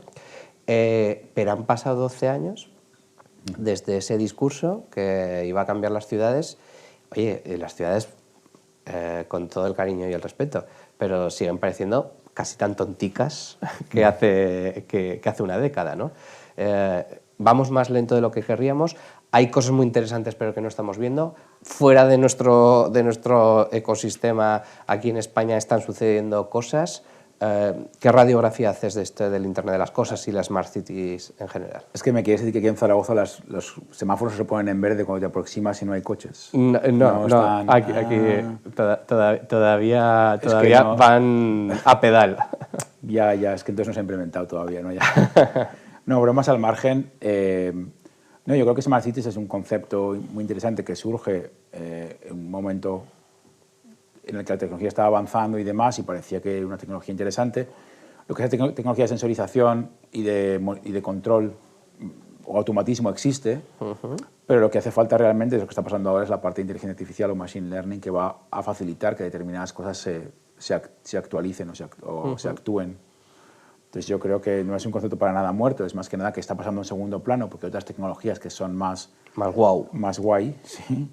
Y Smart City lo que va a pasar es que ahora yo creo que es cuando va realmente a empezar a funcionar de verdad. O sea, ya se está implementando en cosas. Hay edificios que manejan el gasto de corriente eléctrica o de calefacción de forma inteligente. Tenemos todo el tema del grid, por ejemplo, donde vivo yo, se habló de bajar 1 grado la temperatura de todos los edificios de oficinas para no tener que cancelar lo que sería la calefacción de las casas donde vivía la gente. Con bajar 1 grado podían reducir la cantidad de agua caliente que tenían que enviar a los torres. Eso ya es una operación de Smart City en sí, ¿no? Entonces, quiero decir que es una cuestión de infraestructura que hay que construir, que poco a poco se va construyendo. Lo que no va a pasar es de la noche a la mañana. El problema con estos conceptos es que se junta una serie de gente, políticos, arquitectos, planeadores de ciudades, etcétera, etcétera, que de pronto tienen una idea fantástica, pero esa idea, desde que se tiene hasta que se implementa, pasan muchísimos años. Fíjate, por ejemplo, el tema de la última milla, ¿no? Que son los scooters, los coches eléctricos, motocicletas de alquiler y demás, que es un concepto que viene de los 70 y no se ha implementado hasta ahora, ¿no? ¿Y hacía falta? ¿Qué hacía falta? Pues hacía falta que la tecnología apropiada llegase, que eran pues los motores eléctricos, las baterías recargables, la geolocalización de los dispositivos. Eso ha permitido que ese concepto que existía desde hacía más de 30 o 40 años se pudiera poner en marcha. Entonces, Smart Cities yo creo que se va a poner en marcha mucho antes, porque la tecnología ya está, pero tenemos un problema infraestructural, que hay que construir cosas, cambiar cosas, ¿no? Son ideas que se convierten en trending antes del tiempo, ¿no? Antes de su tiempo, un poco antes de su tiempo, ¿no? Claro, pero yo creo que hace falta que se hagan así, porque si no la gente tampoco tendrá esa visión. Tampoco habrá empresas que sean capaces de generar esas cosas.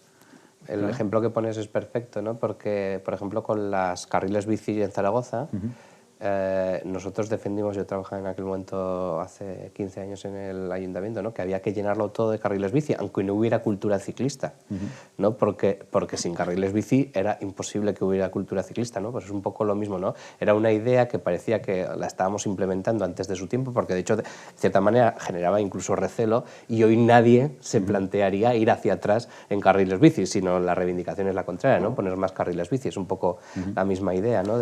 Claro, y hace falta tener... O sea, hay varios agentes que tienen que generar esta situación. Uno, obviamente, son agentes políticos, agentes sociales de todo tipo, asociaciones culturales o amigos de las bicis, en este caso, ¿no?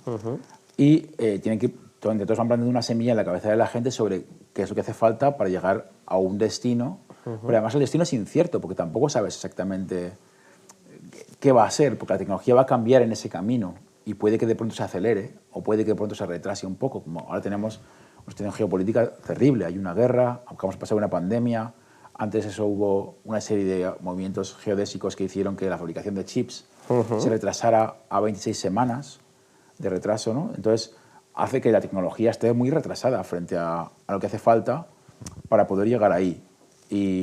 Pero bueno, eso no quiere decir que no vayamos a llegar, yo estoy convencido que se va a llegar. La cuestión es cuánto tiempo va a costar y si hace falta estresarse porque no llegue mañana, ¿no? El trabajo ya hecho, el trabajo está publicado y se puede consultar.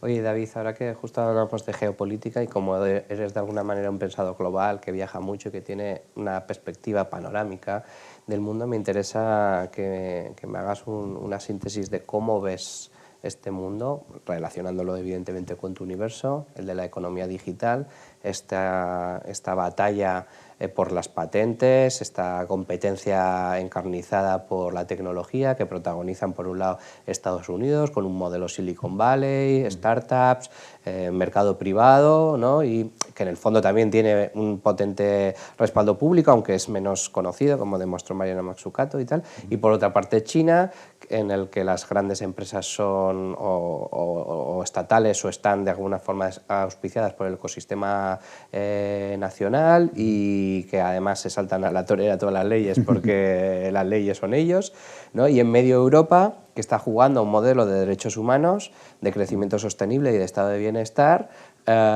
un pelín desdibujado, que ya hay quien dice que llegamos tarde, etcétera. ¿Cómo ves tú esto, ¿no? Desde tu ancho de banda, que es el de la tecnología? Hombre, creo que a esa ecuación tienes que añadir también los conflictos actuales, que son inevitables y que están afectando un poco lo que sería la transferencia de conocimiento, porque lo que vino a traer el software libre y el hardware libre y demás fue una idealización de la posibilidad de transferencia y de compartir a través de las fronteras, porque la Internet lo permitía hacer y que todos pensamos que había venido para quedarse. Y sin embargo, lo que estamos viendo con estos últimos conflictos y la guerra y demás es que no es cierto. O sea, se está produciendo un proceso de cierre y hay toda una serie de debates distintos alrededor de esto, ¿no? Por ejemplo, se está hablando cada vez más de que si algo se produce con dinero público debería de contribuir de vuelta al menos en una cantidad respetable, hace lo público, ¿no? No que alguien genere una patente y de pronto se la venda a otro país. ¿No? Eso es una cosa que, bueno, pues yo siempre he hablado en contra de eso, me parece mal, pero aparte, bueno, estamos viendo que es cada vez... O sea, que Europa, por ejemplo, ha pecado de inocente, porque Europa jamás ha tenido un control de eso suficientemente fuerte, mientras que otros están demostrando que lo tienen súper férreo, ¿no? Vemos, por ejemplo, el caso de Nvidia y ARM intentando unirse como empresas, que, bueno, pues los gobiernos dijeron, pues no, mejor no lo hagáis, ¿no? ¿Por qué tenéis que tener control sobre eso? Porque la fabricación de chips es estratégica.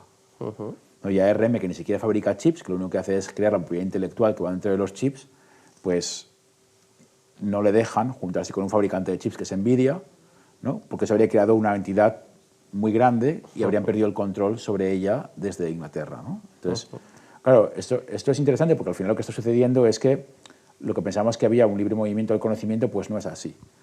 Y el sistema de patentes, que parecía que lo que hacía era proteger al innovador, lo que está haciendo además es tener como si fuese un mecanismo de control de la posibilidad de poder mover eso a otro lugar. ¿Es eso bueno o malo? Pues la verdad es que no lo sé.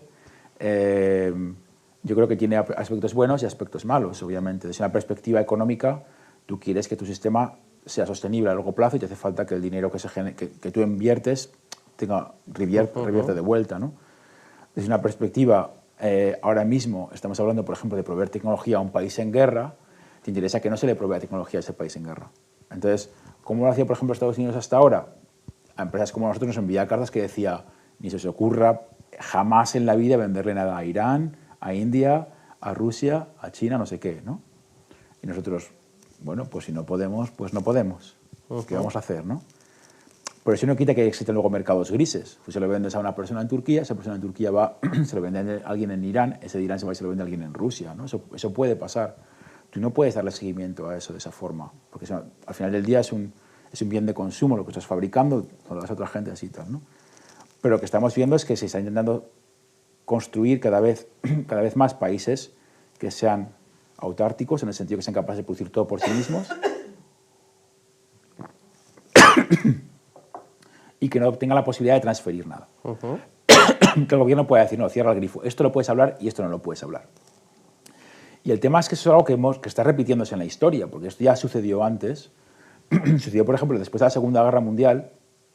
Durante la Segunda Guerra Mundial, aparte de un gran desarrollo tecnológico a nivel armamentístico, hubo un desarrollo muy fuerte a nivel de criptografía. Mucha gente eso no lo ha pensado, se sabe, pero la gente no lo piensa, porque se ve como secundario, pero se desarrolló la criptografía hasta el punto de que, por ejemplo, en Bletchley Park, en Inglaterra, había todo un ejército de gente dedicado a capturar señales, transcribirlas en grandes tablas de números e intentar descifrarlas. Y entonces, en este proceso, Alan Turing inventó un ordenador que se llamó el Bomba, que era capaz de descifrar los códigos de Enigma, que Enigma era la máquina de cifrado que empleaban los submarinos nazis, ¿no? Alemanes. Igualmente, ojo al dato, en Suecia, en Telefonplan, en Estocolmo, había otro centro en el que estaba Arne Broiling, que fue capaz de descifrar los códigos rusos sin ningún tipo de máquina, lo hizo a cabeza, y se fue a la tumba con el secreto. Pero bueno, cuando terminó la Segunda Guerra Mundial, Estados Unidos y Inglaterra llegaron al acuerdo de destruir todas las máquinas de cifrado y descifrado, porque ¿qué era eso de mantener comunicaciones en secreto? ¿No? Eso era malo. ¿Por qué era malo? Porque ellos no podían leerlas, obviamente. Y eso ha hecho que durante muchísimo tiempo fuera ilegal, prácticamente no era ilegal, porque no se podía hablar de que no existía, porque intentaron borrar por completo la existencia, porque hay protección por leyes, pero hay protección por obscuridad, como se habla de hecho en la ética hacker, ¿no? Y esta es protección por obscuridad. Si nadie sabe que existe, pues nadie lo va a utilizar. Entonces, todas las máquinas de cifrado desaparecieron por completo de la faz de la Tierra, ¿no? Y eso dice que, por ejemplo, el creador de la RSA, que es el sistema de cifrado que más se utiliza a día de hoy, durante años viviera en una furgoneta y fuera migrando de universidad a universidad, donde trabajaba como asistente mientras iba inventando el cifrado de RSA. Ahora es multimillonario. Y siempre negó cualquier tipo de intento de colaboración con el Estado estadounidense, ¿no? Con la NSF, que de hecho tenía gente investigando el cifrado, pero no podían decirlo de forma pública, ¿no? Entonces, ¿qué sucede? Que estamos volviendo a eso. Con la llegada de la Internet y demás, nos habíamos alejado de eso, ¿no? Habíamos llegado a pensar que podríamos colaborar, pero estamos regresando a eso. Y con el conflicto ahora mismo de la guerra de Ucrania, por ejemplo, lo que ha sucedido es que a un montón de programadores rusos, por ejemplo, se les borró por completo de las páginas de compartir software.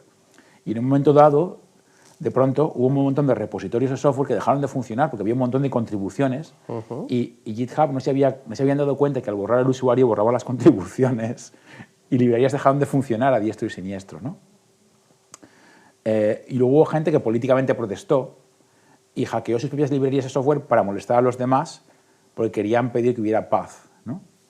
Y entonces a esa gente se le silenció. Se le silenció porque el hackear sus propias librerías estaba fastidiando a todo un ecosistema de software que lleva a la economía digital. La economía digital. ¿No se os ocurrió hacer una cosa como las Olimpiadas, que hubiera una bandera neutra tipo Federación Eslava?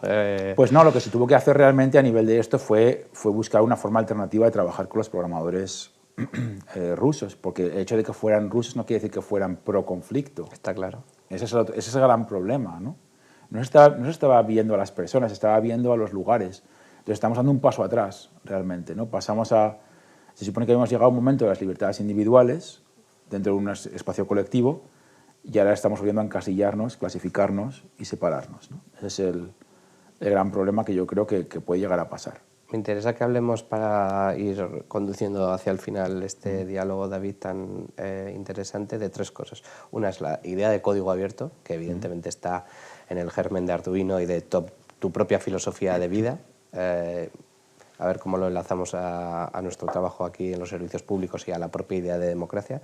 En segundo lugar, esta idea de la abundancia, de si esta idea del código abierto y del coste marginal cero y tal nos puede o no llevar a una sociedad de abundancia, ¿no? Que a mí me interesa mucho desde un punto de vista filosófico, que es una cosa que ya, en fin, lanzó incluso Marx en sus escritos de los Grundrisse y tal, y que, bueno, en fin, ahí está los aceleracionistas, etcétera, que estoy seguro que también de alguna forma estás conectado y te inspiran. Y luego, tercero, relacionado con las dos, la idea de la caja negra, de este concepto que populariza Bruno Latour, ¿no? Y que tú estabas hablando de la oscuridad, ¿no? de cómo sacamos de la caja negra. En primer lugar, código abierto, el open source, ¿no? Que vosotros lleváis al mundo del hardware y que está ahí en Linux, está en la Wikipedia, está en estas comunidades que vosotros todavía trabajáis de Arduino, ¿no? Y que es tan potente porque desafía la cultura propietaria, ¿no? La cultura de patente, la cultura del código cerrado, ¿no?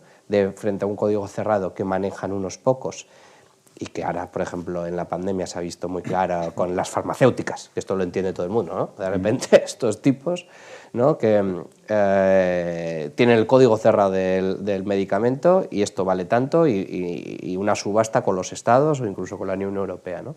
Y frente a esta idea de la patente, el código cerrado, el código abierto, ¿no? que lo revoluciona todo y que, si bien no se ha convertido en hegemónico, porque el capitalismo pues es transversal a nuestras sociedades y nuestros países, está ahí cuestionándolo todo, ¿no? ¿Cómo lo ves? ¿Estamos mejor o peor que hace 20 años? Porque yo creo que hace 20 años éramos más utópicos o teníamos más esperanza en las posibilidades del open source en general para replantearnos nuestras sociedades, ¿no? Claro, es que hace 20 años tú podías sentarte en tu casa y hacer Linux, tú solo. ¿Qué es lo que pasó? A día de hoy, los grandes proyectos de software libre o de código abierto, que no son la misma cosa, hay que recordar esto, están sucediendo en infraestructuras que son inmanejables por una sola persona o por un colectivo pequeño. Ahora, por ejemplo, para hacer una de esas grandes herramientas de ChatGPT que hemos mencionado tantas veces, hace falta un superordenador que una universidad normal no tiene. Entonces, estás en dependencia de las grandes corporaciones capitalistas. Eso es un tema de escala. Claro. Entonces, hay un problema muy grave ahí. Entonces, realmente el open source ha sido capitalizado por las grandes empresas o colonizado por las grandes empresas y ellas son las dueñas de ello. De hecho, los últimos informes sobre la Linux Foundation, el 95% del código son contribuciones de grandes empresas. Que es muy interesante, obviamente, pero ya no hay grandes contribuciones de muchos actores pequeños. Creo que surgió, seguro que lo conoces, una iniciativa, pero como no soy un experto, no soy capaz de explicarla, de intentar equiparar lo que fue el movimiento Linux con el tema de la inteligencia artificial, anidando una computación de los ordenadores personales, o sea, por lo tanto, prestando capacidad de computación de tu ordenador personal, pero también intentando crear un enjambre de desarrolladores que de alguna forma sea capaz de articular un proyecto de inteligencia artificial popular o en open source. ¿Eso es posible? Sí, claro, son grandes problemáticas, porque eso es lo que propone es un centro de cálculo distribuido, como cuando se hizo el proyecto SETI para intentar... Exactamente, es el mismo ejemplo. Claro, claro. Pero eso también está en contra, por ejemplo, de toda la temática que tenemos ahora mismo de minimizar el consumo eléctrico. Ya, ¿No? Es ineficiente. Es muy ineficiente. El proyecto SETI, para el que no lo sepan, que no se esté en tal, es cuando una comunidad internacional de voluntarios y de entusiastas ceden capacidad de computación de sus ordenadores para rastrear patrones de vida inteligente en el espacio, ¿no? Sí, sí, consistía en un salvapantallas que corría en tu ordenador, tú dejas tu ordenador corriendo durante la noche y entonces él recibía información que tenía que calcular y volvía a los datos por la mañana. Entonces, cuando tú trabajabas no estaba haciendo nada, pero cuando tú dejabas tu ordenador descansar, estaba trabajando para otra gente, ¿no? Pero claro, eso al final del día es ineficiente. Y entonces, claro, lo que sucede realmente es que se ha construido ahora mismo toda una infraestructura a través de las últimas tecnologías que están completamente construidas en código abierto, que ha hecho muy difícil que pequeños actores puedan entrar a jugar ese juego. Pero cuando tú vas a hacer algo, al final depende de estas infraestructuras, hasta el punto de que ahora, por ejemplo, cuando se habla de la nube pública, se habla de la nube de Google o de la nube de Amazon, que son las nubes públicas, pero no son nubes públicas, son privadas, son de una empresa y además tienen cerrado el derecho de admisión. Entonces, la nube pública sería que un gobierno crease una nube. Y había una iniciativa en Europa, antes mencionabas Europa, ¿no? Se intentó crear un sistema de nube europeo que no ha triunfado realmente, ¿no? Porque desafortunadamente este tipo de cosas necesitan un incentivo económico para realmente ponerse a correr. Y si no encuentran una forma de funcionar, pues a nivel económico me refiero, pues a largo plazo no tienen sentido. Pues ya se vio, por ejemplo, hace tiempo que Amazon hacía más dinero de sus servicios de nube que de sus ventas de objetos físicos. O sea, realmente, y hay empresas que están viviendo más de eso. Otro ejemplo es, por ejemplo, Adobe. Todo el mundo piensa que Adobe gana mucho dinero en vender algo de Creative Suite, pero gana mucho más dinero en sus servicios de nube, que se emplean para temas de marketing en línea y cosas por el estilo, ¿no? Entonces son cosas que hay que realmente darse cuenta, hay que revalorizar, ¿no? Entonces la nube es un ente gigantesco. Hay una publicación que menciona que la nube en concreto gasta tanta energía como todo el país de Dinamarca. Qué barbaridad. Entonces, claro, de esa perspectiva es imposible que tú digas, bueno, pues me voy a construir un megaordenador en mi casa con mis recursos para tener una red de cálculo que sea capaz de generar o poder experimentar con estos tipos de redes neuronales súper rápido y demás, ¿no? Tengo un amigo, por ejemplo, que tiene una red neuronal que tiene 11 puntos de entrada, que genera un instrumento musical que lo mueves y en función a eso pues navega a través de mundos sonoros diferentes, ¿no? Y esa red necesita un ordenador con 2 tarjetas gráficas durante 20 días calculando el patrón para poder establecer todos los modos de interacción. Eso en la nube de Google lo haces en 20 segundos. Yeah. Entonces, claro, ese es el problema. El problema que tenemos es ese. Como investigador puedes hacerlo, pero no estás a la altura. Entonces, aunque seas open source, el open source, si no tiene capacidad de rendimiento, ya no estás en la misma liga. Me dejas cierto sabor agridulce, David, porque entiendo que hemos perdido la batalla casi de forma irremediable. No, pero se puede salvar.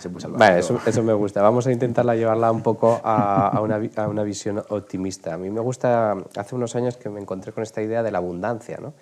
Estamos en una economía digital donde prácticamente de lo que producimos, lo que realmente vale de eso que estamos produciendo es el mundo de lo intangible, la idea, el código, el conocimiento, ¿no? En un teléfono es evidente, ¿no? Pues valdrá 30 euros el material y hasta los 600 que te cuesta, pues es todo conocimiento, son patentes, es código, ¿no? Y eso, por lo tanto, es una commodity, que es el dato, que en teoría, una vez estuviera satisfecho la rentabilidad legítima de la inversión, poco a poco debería ir tendiendo a cero. Y de hecho, por eso, de alguna forma, versión tras versión, la tecnología se va volviendo más barata, ¿no? Y tenemos ahora, en fin, unos chips que hace años hubiera sido impensable. aunque cada vez progresamos más, al mismo tiempo cada vez, insisto, la tecnología se hace más barata y hace falta viajar a África, por ejemplo, o a Latinoamérica, las partes más sociodeprimidas, y ves a la gente con smartphones, ¿no? ¿Eso significa que en una teórica sociedad con coste marginal cero, es decir, que las cosas van tendiendo a costar prácticamente cero o muy poco, nos podemos imaginar una especie de utopía en la que hay que trabajar menos días, menos horas, porque, en fin, las cosas no nos cuestan dinero, nos lo hacen algoritmos, o nos lo hacen robots, o nos lo hacen, en fin, algún tipo de asistente virtual o lo que sea, y nosotros nos podemos dedicar al bello arte de lo humano, que es reflexionar, filosofar, pintar, ir al teatro, comernos un tomate rosa de Barbastro, ¿no? ¿Quieres que te haga una reflexión positiva o negativa sobre esto? Porque, yo soy ciclotímico, así que... como académico puedo ir en cualquier dirección. Venga, vale, yo creo que la cosa está más de positiva, un poco. Vale, pues hay que positiva sin ingenua, sin ingenuidad. Hay que tener un punto alto, entonces voy a por lo positivo. Bien, bueno, yo quiero pensar que seremos capaces de emplear la tecnología para, por ejemplo, optimizar nuestra forma de producir comida, minimizar el impacto que tenemos sobre el medio ambiente y de esa forma asegurarnos de que todo el mundo pueda tener algo de comer. A día de hoy tendría que ser posible, porque la cantidad de comida que producimos debería llegar para todo el mundo, pero tiramos muchísima comida, ese es el problema, ¿no? Pero debería ser posible que pudiéramos, por ejemplo, crecer vegetales en un lugar donde ahora no es posible, para minimizar también el transporte, etcétera, etcétera, ¿no? Eso lo digo una persona que vive en Suecia, donde comerse una manzana es normal, porque hay ahí, pero comerse una naranja es como un milagro, ¿sabes? Es como, por no hablar de los tomates de Barbastro. Entonces, sí, yo creo que la tecnología llegará a permitir esto y a largo plazo, si encontramos la forma de automatizarlo, yo no digo que dejemos de trabajar, pero creo que podemos encontrar a gente que trabaje en lo que le gusta, ¿no? Realmente, para mí sería un objetivo último. Porque de hecho yo no me imagino a mí mismo sin trabajar, porque para mí el trabajo no es solamente traer dinero a casa. Para mí el trabajo es algo que me gusta hacer, si no seguramente haría otra cosa. Entonces esa perspectiva yo creo que sí. O sea, yo creo que llegaremos a un momento en el que seremos capaces de hacer lo que nos gusta y que eso funcionará.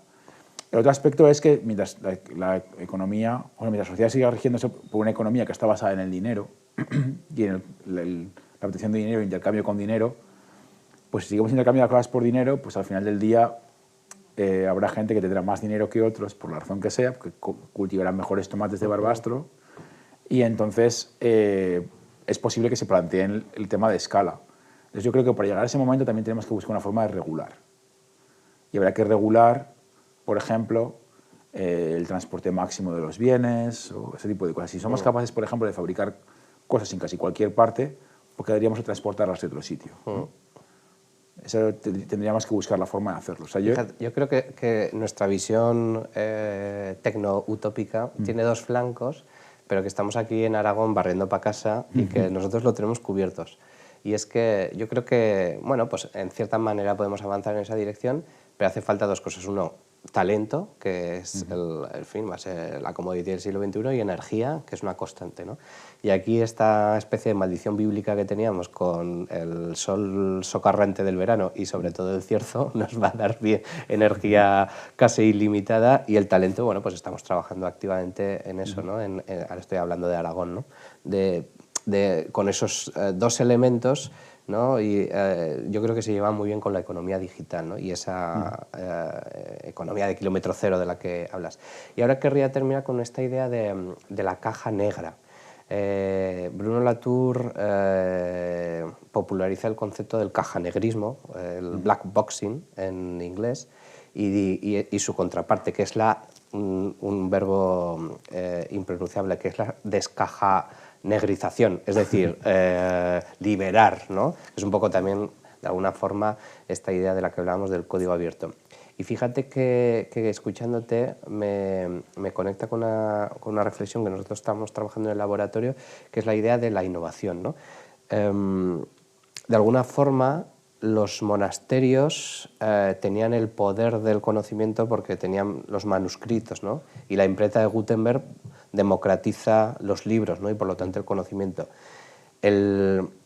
La comunidad de los hackers de los años 70 y los 80 y luego representados por ti mismo, democratizáis el código, ¿no? Que era propiedad de unas pocas empresas informáticas.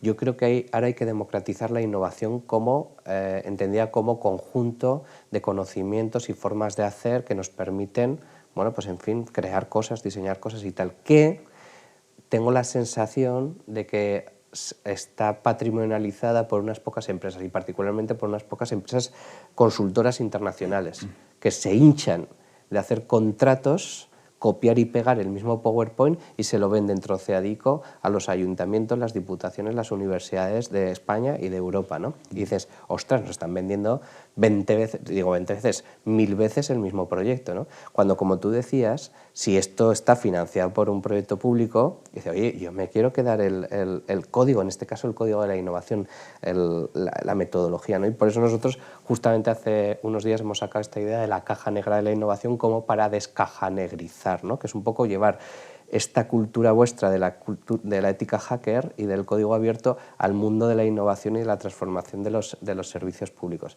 Y me interesa mucho qué visión tienes de esto, ¿no? Porque se habla mucho del código, se habla mucho del conocimiento, pero la innovación también como conjunto de prácticas, ¿no?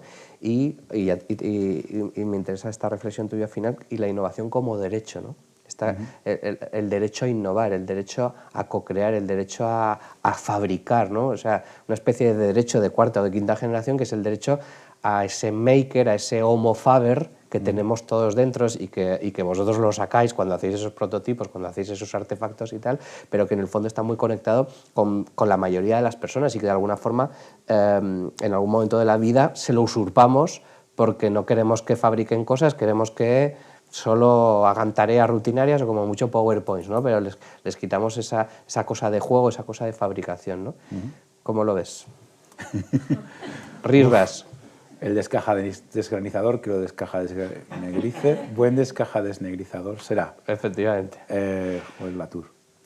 Que en paz descanse. Que en paz descanse. Bruno, que desafortunadamente pasó a mejores hace muy poco. Bien, yo creo que, sí, si la pregunta es si la innovación... Yo sabes que soy muy bueno en sintetizar, ¿vale? Entonces, es mi habilidad. O sea, si la pregunta es si la innovación debiera ser una cosa accesible o un derecho para todos, obvio, yo creo que... Yo soy de las personas que piensan que todo el mundo tiene la misma... O sea, tiene la capacidad de crear. Dentro de las limitaciones que pueda tener o no esa persona, sus habilidades para comunicar, compartir, etcétera, etcétera, que en algo en la que todos somos distintos y además en diferentes momentos de nuestra vida lo experimentamos de una forma diferente, pues sí que creo que todo el mundo tiene una capacidad de crear y debería darse el tiempo de poder crear, al menos de poder crear lo que sería su vida, su espacio y su momento para poder manejarse dentro de la sociedad de una forma que le resulte cómoda e interesante. Entonces, desde esa perspectiva yo creo que sí. Nosotros en diseño manejamos mucho la idea de lo que llamamos el citizen designer. Yo en mi tesis le llamo el user developer también, o sea, el desarrollador usuario o el ciudadano diseñador, ¿no?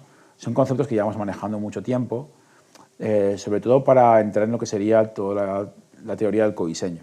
En qué manera el diseñador se convierte solamente en facilitador para poder hacer que todas esas voces que hay que elevar dentro del momento de creación sean escuchadas. Por ejemplo, pues hay que rehacer un barrio y quieres que los niños hablen sobre el parque y los ancianos hablen sobre las aceras con perfil bajo y los señores con coche hablen sobre los parkings, ¿no? Y ver cómo poder llegar a acuerdos y demás. Porque al final del día el secreto del éxito de esas situaciones es que la gente llegue a un acuerdo, no que el diseño sea mejor o peor. El mismo diseño, desde un acuerdo y desde una visión monolítica de la creación del diseño, pueden triunfar o fracasar, ¿no? Esa es realmente la idea. Entonces sí, yo soy muy defensor de este aspecto, ¿no? Y creo que iniciativas en ese sentido son fundamentales, sobre todo porque tenemos que encontrar la forma de que los proyectos tengan éxito de cara a la gente, porque nosotros vivimos en una escala temporal muy corta. Entonces yo quiero que si tengo un problema con la acera y lo manifiesto cuando estamos pensando cómo rediseñar la calle, en un espacio razonable de tiempo, eso se puede llegar a arreglar o llegamos a un acuerdo sobre qué va a funcionar. Es decir, no, toda la acera no podemos bajar el perfil, pero vamos a bajar a las esquinas y en este centro vamos a ponerte un paso de cebra.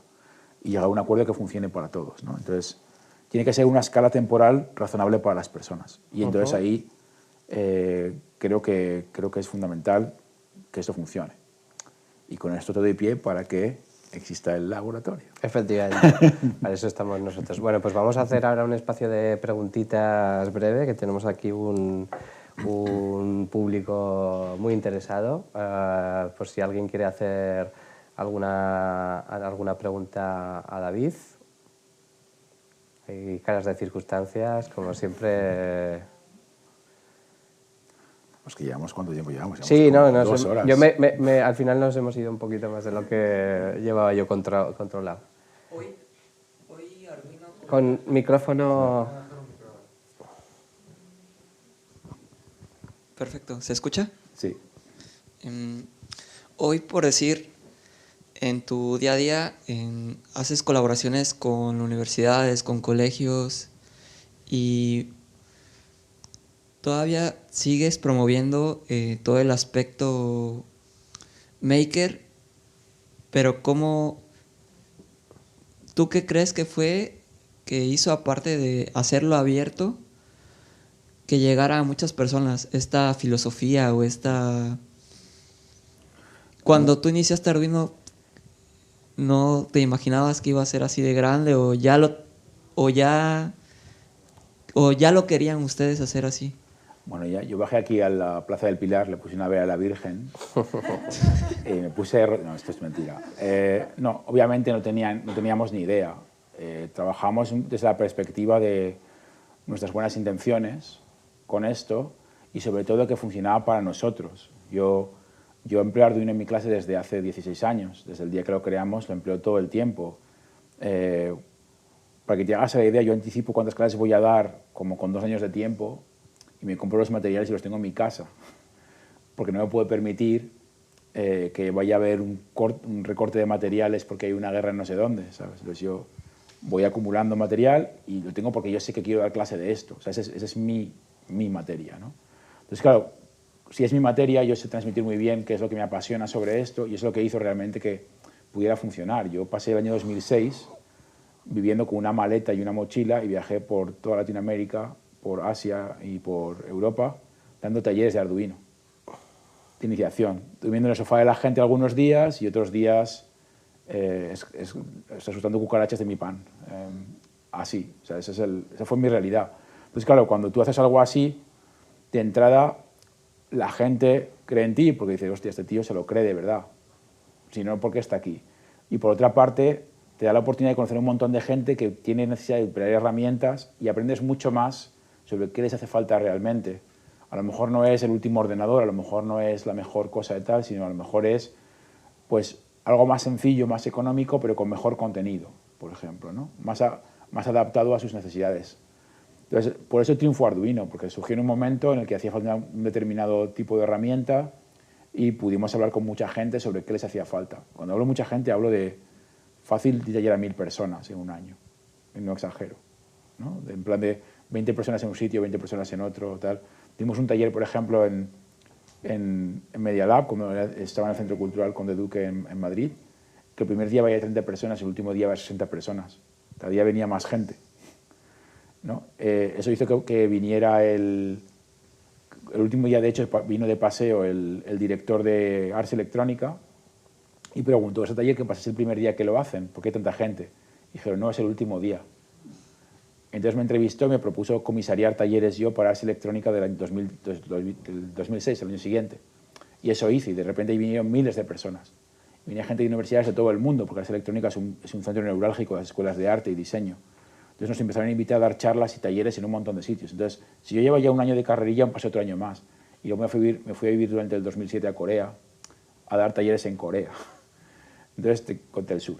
Todo sí. Gratuito. Algunos gratuitos, otros no, yo también tenía que comer.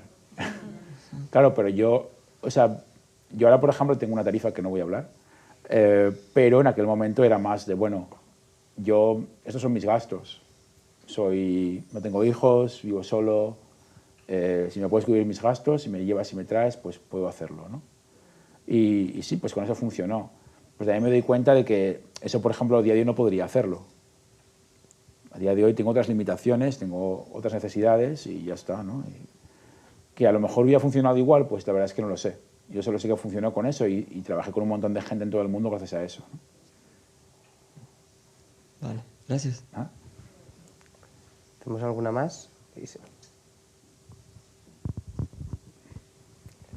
Bueno, pues lo vamos a dejar aquí. Ha sido un placer, David, tenerte.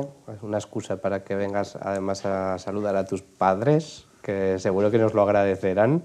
¿Qué le iba a decir? Infinito.